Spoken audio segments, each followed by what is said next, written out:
The support, I think, is really the biggest thing because it's so isolating. You can't work, you can't go to school. People with chronic Lyme have the same quality of life as someone who has congenital heart failure.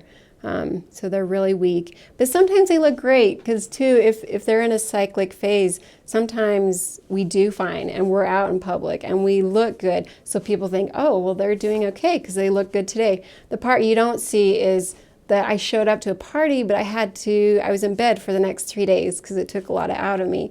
So just recognize that even though we look good and it looks like we're functioning well, it doesn't necessarily mean that we always feel like that. For me personally, what's helped me the most is I know it's hard to listen to people talking about being sick. And that's why I love that you're doing those videos. Like, people get bored of listening to you talk about you're sick, but we really need to be heard and listened to without judgment. And it's really empowering too to have someone just say, I believe you and what you're going through is really hard. And I am behind you 100%. And even better, it's so great when people research and look into it and learn about that. That says so much to me when someone's willing to learn about my illness and how it might affect me.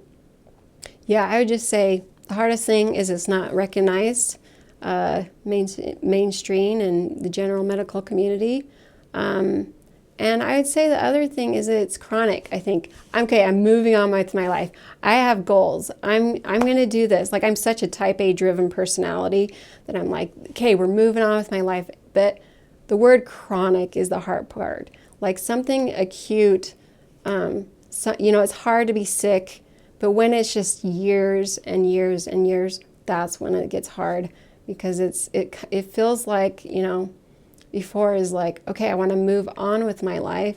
But now I realize this is a big part of my life. And even though I'm chronically ill, it doesn't mean that I can't still serve other people and help other people. I'm really involved with the Lyme community. I'm on the board with the Utah Lyme Disease Alliance, and we have monthly support groups, and it's an amazing, amazing group. So even if you don't have people that understand it, you can go to these meetings and you're around people that get it. And I'll tell you what, like, chronic Lyme disease sufferers, they are an amazing group of people because to get to that point, they've really had to do their own research and studying, and it's a refiner's fire. It really is. It can make you bitter, or it can refine you and make you into a more compassionate, kinder person. So our trials are our gifts, right? Like, when we suffer, we become more like the Savior.